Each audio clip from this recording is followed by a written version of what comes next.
Hello, this is Orlando Mayor Buddy Dyer. Welcome home. Soaring to tower. We are ready for takeoff.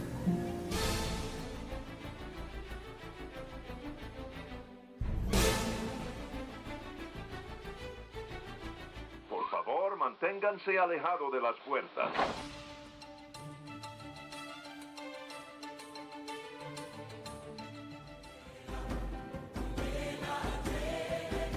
Hey, it's Amy from DVC Clubhouse. Hey Clubbers, it's Scott from DVC Clubhouse. Hey, it's Kathleen from DVC Clubhouse. Welcome aboard. It's Phil from DVC Clubhouse.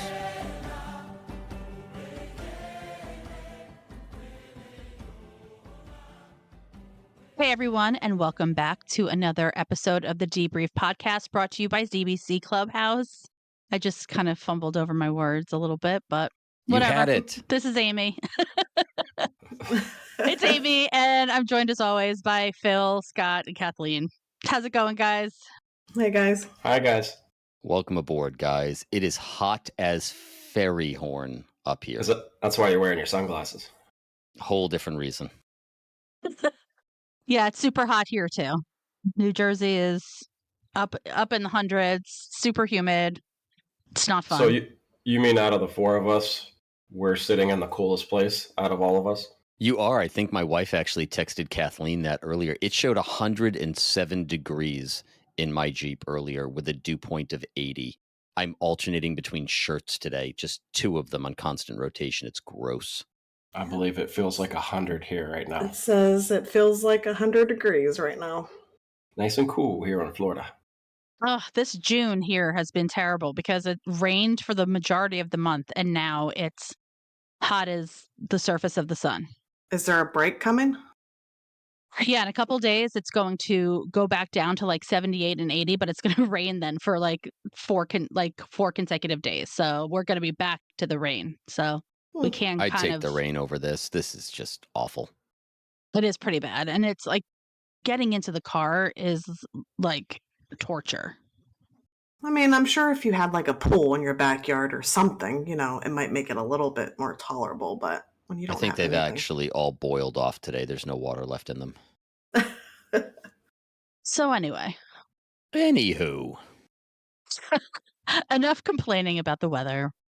This week, we are going to have a conversation prompted by the fact that right as we were getting on, Kathleen sent me a message with a very cute pair of ears. And I had said that a couple of years ago, I had said I was not going to buy any ears for that entire year. And I did pretty well. I only bought one pair. So, I mean, I didn't make it through the year without buying one, but I only bought one. But in the past couple of weeks, I have bought 4 pairs of ears, and the madness has to stop. So Phil asked us what our must-have go-to merch is that every time we go to Disney, or even if we're not in Disney, every time we go online. you got to get that monkey off your back. What monkey? Which monkey? It's a figure of Which- speech. You've never heard that figure of speech? I have, but which monkey? I The have a ears. couple monkeys on my Oh, back. you have a couple. Just a veritable apiary on her back. Yeah. She said which one? This is Don't Ask, Don't Tell. We do not want to know what other addictions you have. We'll just stick with ears. It's a family-friendly show. But so anyway, so the question is, do you have a go-to merch item? Like I just said, for me, it's decidedly ears. Like I have my ear addiction started. I feel like it started back before ears, like the ear headbands were even like that big of a thing. Because Hi, remember, I'm Amy, and I'm an earaholic. Hi, Amy. Yeah, I am. Yeah, exactly. But remember, it didn't used to be the headbands. Like the big thing that you would get when you would go to Disney was like the mouse like beanies that you would embroider your name on. That was the thing. And then they came out with like the first headband. I want to say it was like somewhere probably around like 2016 or 2017. And I was going to Food and Wine in, I think, 2018 or around there. And I wanted to get some cute ears. And I ordered like my first pair of ears on Etsy. and they were so cute. They were like like food a and wine gateway drug. specific. Oh my gosh, it totally was my gateway drug. And like they're broken now, but I still have them because I can't get rid of them because they're so cute. But I went on to Etsy and they weren't going to be delivered in time, and I emailed like the person, like the shop owner, and it's just so happened that she lived in New Jersey. She was like, "Oh my gosh, I'm going to drive them to your house. I will deliver them to you. It's only 45 minutes away." So she delivered them to my house so that I would have them in time for my trip. And I loved them. I took like so many pictures with them, and then I tagged her, and then she was using them on her social media and on her Etsy page to promote her shop, and it really just spiraled. It spiraled from there for me. Now, like 50 pairs of ears in, I really Did you say have regrets. 50, not 15? You said 50, like That was 50. I mean- 5-0. Yeah, 5-0. Yeah, I don't know if it's exactly 50, but it's definitely way more than 15. I can just tell you that. I mean, I just bought 4 in the past 2 weeks. So I have a question. How do you display them? I have a couple displayed. I got some of those like hooks that you hang on your wall that you can hang the ears on, but I also have a packing cube that I have a bunch of ears in that just kind of travels with me. I have a dresser drawer in my room that has a bunch of ears in them. She's got a I just have packing them- cube full of ears that just Yeah. go in the suitcase. It's true. I have all of my Christmas ears are in my basement, like on a shelf, because they're only seasonal, so they don't come out that frequently. So yeah, I don't really have a great organizational method for them. I just kind of keep them someplace where they're not just cluttering my house. But So would you consider yourself an ear hoarder? I'm sorry. definitely, Dirt? Hoarder, A an dirt. ear Oh. hoarder. I'm an ear hoarder. Yes. Crickets. Crickets. The two Mhm. of you, seriously. Beavis and Butthead over here. Don't worry, I live with an ear whore there too. You have your own, like Yes. when guests come over, we have a dresser, but you can't use it because it's full of ears. I have like 3 drawers full of ears that I have ideas saved, of what I want to do and how I want to display them, but Well, when we lived in Celebration, we had the hooks. Yeah. But they just kept falling off the wall. But they were the cheap, like, Amazon ones, and I think the humidity was so bad that it just, like, made the hooks fall off. yeah. But I need, like, a really good concrete way to display. I have too many. Like I have to pick which ones I really want to display because I counted them not that long ago. I probably have close to 40 pairs of ears, maybe. There's quite the selection. So I've actually seen displays that they're like wooden Mickey heads cut out on either side, and then there's 3 dowels that run between them, and you can extend the length, and the Mhm. ears will go around that. Yeah, so I have a couple things saved, but that's one of my few things that I get is ears. Amy, you should do an owner's locker with ears. Or do you Just wear them in New Jersey? Fill it full of ears.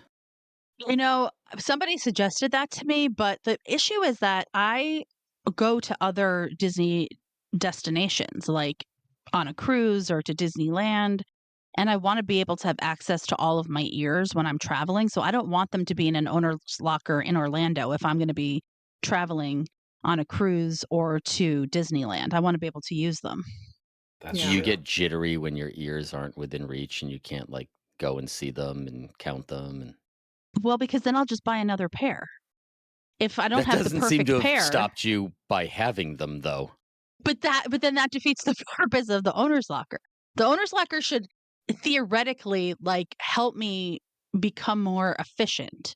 But if the ears are away from me, then I'll just buy some so that if I'm going on a cruise or to Disneyland, or if I go to Alani or wherever my Disney travels might take me, then I'm going to need to buy another pair.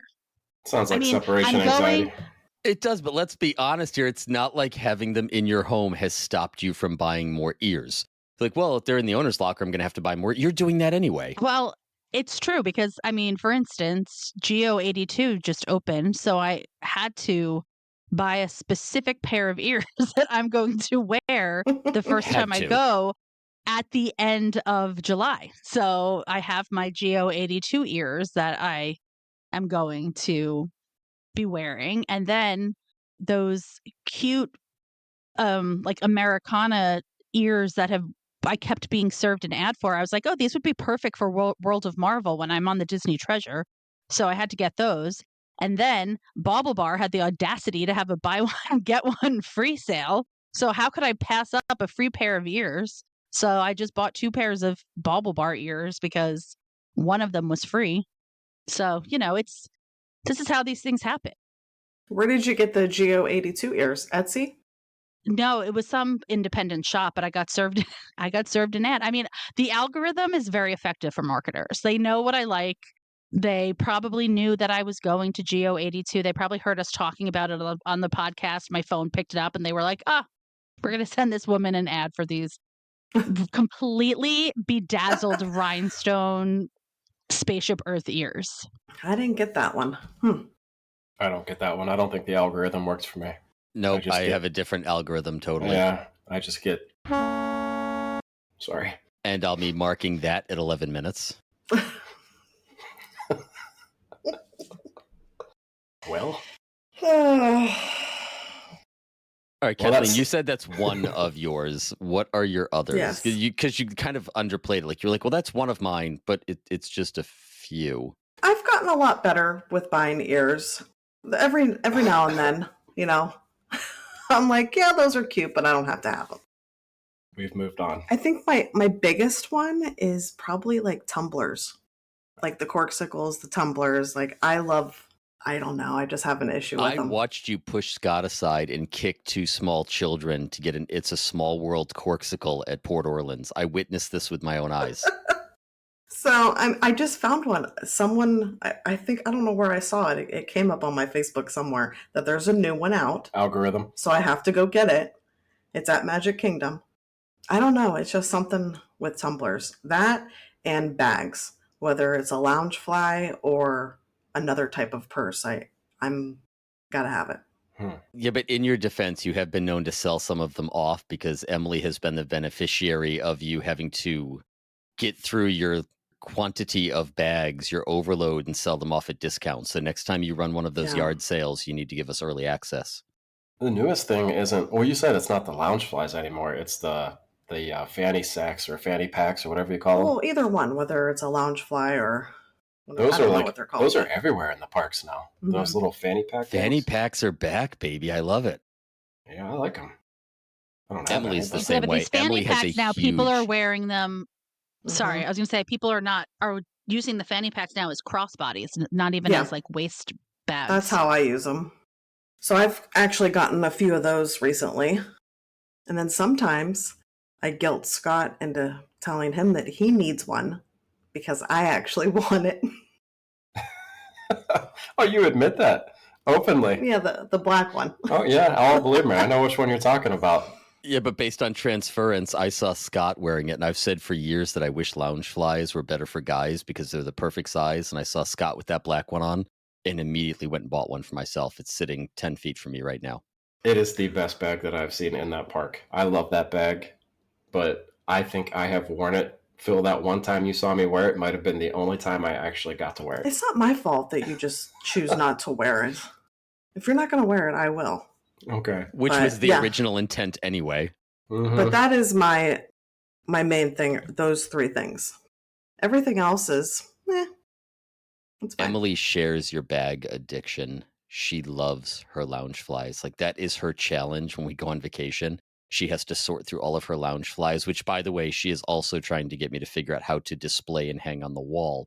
But what 2 or 3 Loungeflies is she taking? And it's the same question. She's got her DVC one, and she loves that because it's just a little bigger and it fits everything. But she's got her Aloha one where the tiki man is sitting there. And then she's got her Orange Bird one, and she loves it because the orange bird peeks out from the side. And then she's got her Epcot. It goes on and on and on. It is a challenge to decide which Loungefly Mhm. she's taking. And she also loves the fanny packs. I think she's up to 2 or 3 now. She is a total bag hoarder. So they sell hooks that, like the hooks that I have my ears on, you can hang the Loungefly on. So it's a hook where you put the ears on top and then you hang the Loungefly on the bottom hook, and it has It has like a little Mickey head. It's really cute. I'm gonna have to look for those. I gotta do something. I have all my bags in the closet, which are taking up it's taking up the whole closet, and then all those ears in the drawers. That I really need to do something. It's on my list. You know, when Loungefly first came out, I totally like took the bait and I bought, there was one that one of the first Loungeflies that they ever came out with was the rose gold Loungefly. Like the original, like the rose gold ears have changed a little bit. When they came out with the original rose gold ears, Loungefly had a rose gold bag that I thought about getting, and then I didn't, and it sold out and they didn't bring it back. But then I did buy a red one with like a red and white sequins bow. And I bought like one or two more after that, but I found that I don't really enjoy wearing them in the park because I get so sweaty and they make my shoulders feel sweaty and they make my back feel sweaty. So now I really have like also kind of morphed over to the crossbody like fanny pack. And when we were just on the Disney Fantasy in May, I bought 2 bags that were both crossbodies because I just find those, especially now because my kids aren't little, so I'm not hauling anybody's stuff anymore. I don't need to carry that much with me in the park. So as long as it carries like my phone, my, that portable charger, the little fan that you gave me, and some like lip balm, I'm good.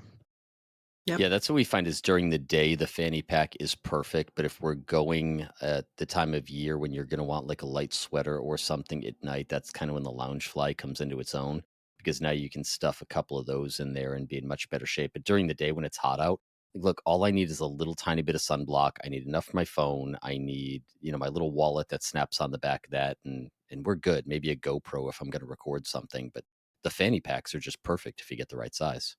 Were you guys like us the first time you went to Disney and you made the mistake of, remember the first bag we ever bought before we knew about Loungeflies? Let me guess. It was like 100 million pockets. It was huge. And then you couldn't figure out where anything was, and security flagged you, and you had to empty every single pocket out for them to see. And everything you could think of was in that bag, but you could not remember because there was a pocket inside of a pocket inside of a pocket. You had no idea where anything was at. And I looked like a Teenage Mutant Ninja Turtle walking around the parks hunched over. But that was pre-Loungefly for sure. But the smaller the bag, the better for me. I kind of like those fanny packs.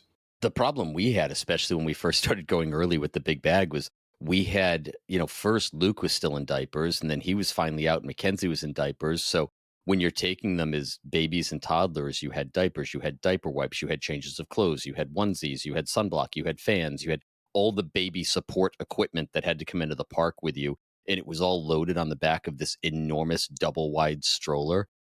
Dear God, am I happy we're out of that phase. It's like, kid, if you want something, you're carrying it. Here you go. Let's go out of the room. Yeah, I remember those days. And I have to say that once when my kids were too big for the stroller, I did kind of mourn the loss of the stroller a little bit because I still needed to carry a bunch of junk for them. And the stroller was nice to be able to put stuff on. Then there's the next stage, which is they want out of the stroller. They're too big for the stroller, but their little legs can't keep up. Like there's so many different phases you go through there. Right. But at least you have a stroller to push your bag around. That's what I love that. And I honestly, the first time I ever used a locker at Walt Disney World was a few years ago when I did that trip where I just flew down for the day to go to Festival of the Holidays, because I had done all of the other 3 festivals and I was like having this like compulsion to say that I had gone to all of the festivals in a year. So I was like, I got to fly down, and I was able to get a flight for like 15,000 miles or something. But it was a day where it was going to be pouring rain in the morning and it was going to be hot later in the day. So I needed to bring a bag with me, and I put it in a locker, and I don't know why I never used a locker before. It was like life-changing for me. And now I use them all the time because I don't want to lug stuff. Like if I don't have to carry anything, that's great. I would rather have all of my stuff in a locker and then go to it when I need it than just lug it around. And I don't care if I'm paying $12 for the day, it is so worth it to be able to put that stuff. And speaking of merch, like when you buy stuff and then carrying those plastic bags around with you for the day, like it's so nice to be able to just go back to the locker and shove that stuff into the locker. Changed my, changed my life. All these years going to It was Disney, and life changing. it was, and it was like what 2021 that I did that. So that was the first time that I ever used a locker, and now I'm a big fan of the lockers. And I guess for me, my merch has kind of transitioned based on what Disney has been offering and the quality of it. Like water bottles, tumblers, definitely. Like I have more Epcot special edition anniversary tumblers. It's amazing. Scott got me the one. This is what started it. Scott bought me a gift when I was down there for his birthday. So now he and I have matching Tervis tumblers with Epcot. But years ago, and I think I've mentioned this before, it was coffee mugs. They used to have the greatest coffee mugs. I've got Epcot coffee mugs with all the original world symbols and ride symbols. I've got Disney coffee mugs that have like funny little esoteric symbols that represent all of the characters. I've got one that is in the shape of Spaceship Earth. They had the greatest coffee mugs. I went for years. Every single trip, I would come home with a new coffee mug. Unfortunately, the coffee mugs now are just either super bland and basic, or they're so complicated, like I'm not grabbing Chip and Dale by their tails to lift this oddly shaped mug to my lips and spill it all over the place. And it is becoming bags. I said earlier, if Loungeflies were more masculine, I would have a Loungefly problem, because it's funny. If you go in my garage, I have my bags organized by what I'm doing for the day. I have one of those garage organizational storage racks hanging on the wall, and there's probably 6 or 8 bags hanging off of it. There's my climbing bag, there's my day bag, there's my sea bag, there's my training bag, every bag has a purpose and it's already packed. So I would totally have just a Disney bag packed and ready to go. So when I saw Scott with that Loungefly sized black backpack that you tricked him into buying, I had to have one. And that's now all that bag will be. It will stay stacked with all my Disney stuff, the things that only go in the park. And when I go on a trip, I'm just going to take that bag, throw it in the suitcase, and I know it goes with me and I've got everything. So, yeah, I would totally be a bag guy if they had more bags that were geared towards guys. I forgot mugs. I was going to say, have you guys seen I do collect Earl on the mugs. Facebook page? Have you seen his mug collection? Yes, it's epic. He has, I know he said the total before, and I want to say it's over 400, something like that. Like shelves and shelves. He has he had a customized the display case for it. I don't have that many mugs, but I do collect some Disney mugs. Like right now, I'm collecting all the mugs on the cruise lines, on the ships, Disney ships. You know, back in the day when I was younger, I started collecting Disney snow globes. I got my first one in 2020 for the millennial. I mean, not 2020, in 2000 for the millennial celebration, and I absolutely loved it. It was like my favorite thing ever. And then I decided to start collecting them. And then, I mean, I must have had like 15 or 20 of them. I still have them, but I just have I've outgrown my love of them. I have no desire for them. I don't want them to be displayed. I regret every single purchase I've made. It's such a 90s thing, isn't it? Snow globes. Oh my gosh. So yeah. And I have moved. I started this collection when I was living in an apartment, and then we bought a house. So they moved with me to the house, and then we moved from a house to another house, and now they are just sitting in a box. I unpacked them thinking that my kids might like them, and they have no interest in them. So I don't know what I'm going to do with these things, because I'm moving again in a year, and I definitely don't want to bring those things with me. So I might have to have a yard sale and see if anyone will buy them for 25 cents. And these things were expensive. They were like, some of them were like $100.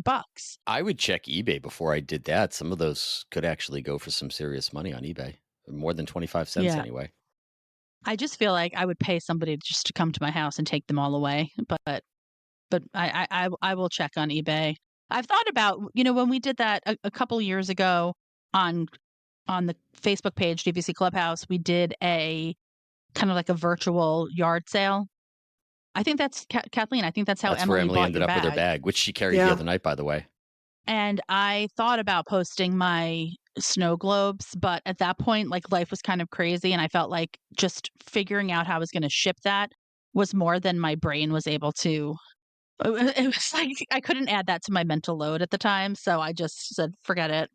I'll have opportunities in the future," but that opportunity might be fast approaching because, like I said, I'm gonna be selling my house next spring, so I'm gonna have to start actually, the purge has already started in my house, so So if you are a snow globe aficionado, reach out to Amy. Yeah, don't yes, let her please. sell them for 25 cents a piece. But I have terrible memories of being a child, and I had every Transformer and He-Man collectible that you could Oh, imagine. I know where this is going. They did it with my GI Joes. And I took it to a flea market, and I sold them for like 15 cents a piece. And I'm talking Generation 1 Optimus Primes and Megatrons and all the He-Man, and they're worth so much money now. It's My disgusting. parents gave away the GI Joe aircraft carrier with the box. Gave it away. Oh, God. It just hurts. Yeah, but don't let Amy sell those for 25 cents, please. All right, Scott, you're up. What's your must-have merch? Anything Robin Hood, we know that. I'm boring. Anything Robin Hood, yeah, but I have been getting into the spirit jerseys. It just depends on what they are, what they look like. And nobody said pins. I still love the pins. I don't think anybody really collects the pins like they used to. Yeah, you do love them. You know, it's funny you mention that. I usually come home with maybe one per trip, and it's always some kind of special edition that really kind of hit me when I looked at it, or some AP that was specific to a trip or something. So I do typically come home with a pin, but I don't display them. The kids display all their pins. So when we first moved here, I was working at the hospital, but I had to work afternoons, and Kathleen would work during the day. And my routine every day is I got up and I got to Epcot right when it opened up. And I took my pins with me and I did a lap around World Showcase. And just about every country in World Showcase has a pin trading area. And the first thing I did is I rode Guardians. And then I just walked around World Showcase, and that's all I would do. I stopped at every pin trading place around World Showcase, and I would just trade pins if I wanted to. And I love it. I forget my pins now when we go, but I still love, the cast members have the pins out, and even a lot of guests will display their pins now at Epcot in front of the pin traders. But I think that's such an old school, cool thing. It's been kind of ruined a little bit because you get like those cheap knockoff, The scrappers. the eBay pins where you can buy like 50 of them for like $2. Well, I mean, I think that's all they have out there anymore. Like, Yeah, it's hard to find like the authentic good ones, but it's still fun. That's still one of my favorite things. And we have, you guys can see behind us, we have the pin boards. We like to display all the pins on the pin board still. Yeah, you have been getting into the spirit jerseys too. It just depends on what it is. I love the spirit jerseys. I love that they're not too heavy, but still like for Depends 5-6 on the months. spirit jersey, right, Phil? It's not knit. Scott has not gone into the knit spirit jersey darkness yet. Not yet. But we still don't get too many days down here where I could wear it. My kids were big into the pin trading back. I think that what has also kind of changed the pin trading is magic bands, because before people had magic bands, everyone wore lanyards around their neck and put their key to the world card in the lanyard, and people would put their pins on their lanyard, and then you would walk around and everyone would have pins, so like you could trade with everybody. And my kids loved that. When they were little, the must-haves were the lanyard with the pins, and then the autograph book and the autograph pen. That was like their must-have. We had those in our park bags every single time we went because they loved getting the autographs and they loved trading pins. Yeah, I still like doing it. I just half the time, because I don't carry a Loungefly, I usually just have a bag of pins that I bring with me, but I forget to bring them now. Wait until you go to Disneyland and you see everybody clustered around Frontierland with their black motorcycle club vests, except it's got Disney stuff on the back, and they've got their pins all inside, and they're setting up their pin trading out of those. It's a choice. It's a thing. We have seen so many people with so many different setups. I saw somebody who had an electric scooter, and she had a canopy over top of it to block the sun. And every inch of that canopy on every side was covered in pins. And she was just going around trading people. I'm just seeing all the light reflecting off the pins, like blinding people as she drives by. Like people are like, ah! Such bedazzled canopy on her ECV. 3 weeks, we'll be in Disneyland. Is it 3 weeks? I think so. July 10th, we'll be in Disneyland. First time. The 11th. You're gonna love it. Super excited. Can't wait. I'm going to be there this weekend, actually, and then I'll be back in 3 weeks when you 11th. guys are there. Yeah, All right, guys, does that wrap up merch? I I think, think so. so. You forgot about your Donald stuff. My what stuff? You collect anything Donald that comes out. Oh, yeah. But I mean, Oh, that okay. kind of applies to, like, I get the Spirit jerseys and I get the pins. Like, we have specific pin boards.